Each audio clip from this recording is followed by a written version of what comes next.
ஒரு மரியாதை உருவாக்கி தந்திருக்கிறார்கள். இன்றைக்கு இந்த நெல்லை தேசத்திலே ஏற்படுகின்ற இந்த விழா மாவட்டங்கள் தோறும் நடந்து தேவேந்திர குல வேளாளர் சமுதாயத்திற்கு மிகப்பெரிய ஒரு எழுச்சியை உருவாக்கி தர வேண்டும் என்று கேட்டு நாமெல்லாம் இந்துக்களாக இருப்போம், மதமாற்றத்தை தடுப்போம், இந்துக்களுடைய ஆலயங்களை தெய்வங்களை குறை கூறுவதை எதிர்த்து போராடுவதற்கு நாம் தயாராக வேண்டும் என்று சொல்லி விடைபெறுகிறேன். நன்றி, நல்வாழ்த்துக்கள்.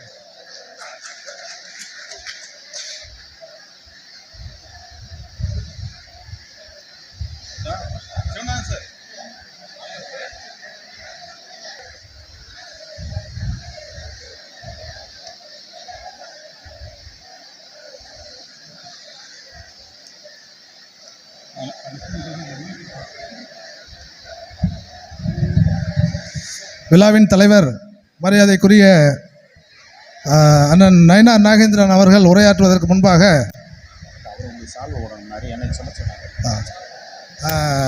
ஒன்று ரெண்டு விஷயங்களை நான் சொல்லிடுறேன். இந்த நிகழ்ச்சி எப்படி நடந்தது, இதோட சின்ன வரலாறு மட்டும். இந்த இந்திர விழா நடத்தணும் அப்படின்னு சொல்லி நாங்கள் முடிவு பண்ணியிருந்தோம். அப்போ வந்து பெர்மிஷன் கேட்கறதுக்கு முன்னாடியே விழா நடத்துறதுக்கான ஏற்பாடுகளை பண்ண ஆரம்பிச்சிட்டோம். ஆனால் பெர்மிஷனுக்கு போகும்போது நிறைய தடைகள் இருந்தது. அதுக்கான காரணம் என்னென்னா, இதுக்கு முன்னாடி இந்த சமூகத்தை காவல்துறையும் மற்ற பொது சமூகமும் பார்த்த பார்வை தான். நம்மளோட நோக்கமே அந்த பார்வையை மாற்றணும் அப்படிங்கிறது தான். அண்ணன் சேகர் ஐயாரை சொன்ன மாதிரி இது வந்து ஒரு வன்முறை சமூகம் கிடையாது, கலாச்சார பண்பாட்டு பின்னணி உள்ள ஒரு சமூகம். எங்கள் வீட்டு பத்திரத்தில் 1900 உள்ள பத்திரத்தில் எங்கள் பூட்டனார் சித்திரை குடும்பன் இந்திரகுலம் அப்படின்னு சொல்லி அதில் இருக்குது, பதிவு இருக்குது.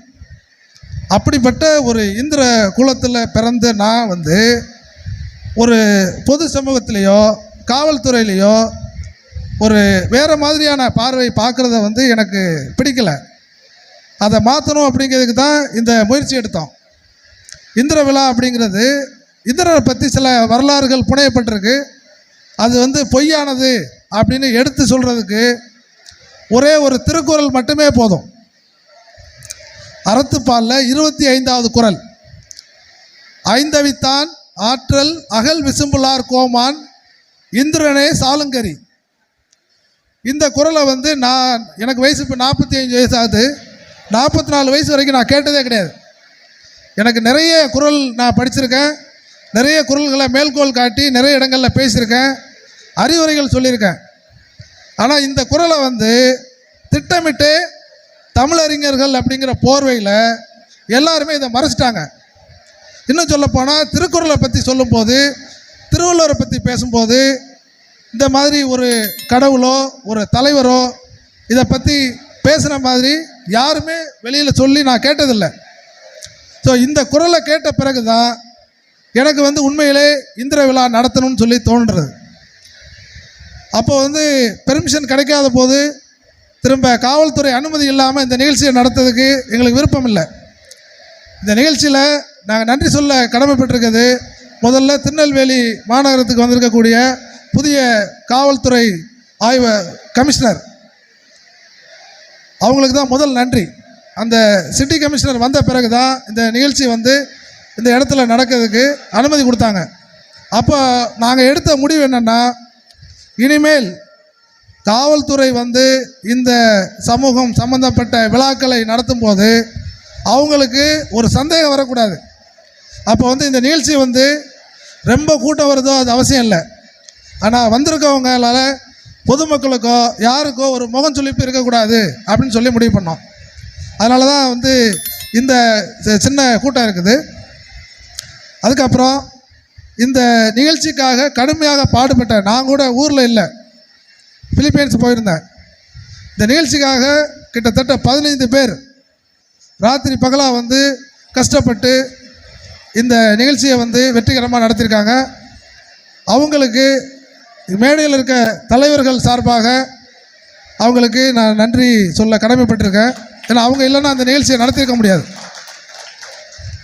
அதுக்கப்புறம் சில கற்பனை கதைகள், அதாவது இந்த நிகழ்ச்சி நடத்துறதுனால அரசியலில் ஏதாவது பதவி வாங்கணும், இல்லை வேறு கட்சி ஆரம்பிக்கணும், அப்படி இப்படின்னு ஏதாவது கதை சொல்லிகிட்டே இருக்காங்க. அப்படிலாம் எதுவுமே கிடையாது. நாங்கள் எல்லாருமே ரொம்ப சாதாரணமான ஆட்கள் தான். இந்த நிகழ்ச்சி முடிஞ்ச பிறகு எங்கள் வேலையை பார்த்துட்டு போயிடுவோம். எல்லாருக்கும் சொந்தமாக பிஸ்னஸ் இருக்கும், இல்லைன்னா வேலை பார்ப்பாங்க, வேறு அரசியல் கட்சிகள்லேயும் பயணிக்கலாம். தனிப்பட்ட எந்த காரணத்துக்காகவும் இந்த நிகழ்ச்சி நடத்தலை. இந்த நிகழ்ச்சி நடத்ததோட ஒரே நோக்கம், இந்திரன் அப்படிங்கிற ஒரு வள்ளுவரால் பாராட்டப்பட்ட ஒருத்தர், 5 புலன்களையும் அடக்கியவனுக்கு சான்று இந்திரன் அப்படின்னு வள்ளுவர் சொல்கிறாரு. அப்படிப்பட்ட இந்திரனை எதுக்கு இழிவாக நம்ம பேசி கேட்கணும், இதை மாற்றணும் அப்படிங்கிறதுக்கு தான் இதை பண்ணியிருக்கிறோம். இது ஒரு சின்ன முயற்சி. நாங்கள் யாருமே ரொம்ப பெரிய ஆட்கள் கிடையாது, எல்லாருமே சாதாரணமான ஆட்கள் தான்.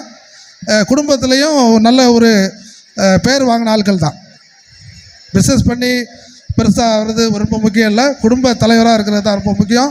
எல்லாருமே நல்ல குடும்ப தலைவர்களாக இருக்கோம். எல்லாருக்கும் நன்றி. அடுத்ததாக இந்த நிகழ்ச்சியின் நாயகனாக இங்கு வந்திருக்கக்கூடிய மரியாதைக்குரிய அண்ணன் நயினார் நாகேந்திரன் அவர்களை பேச அழைக்கிறோம்.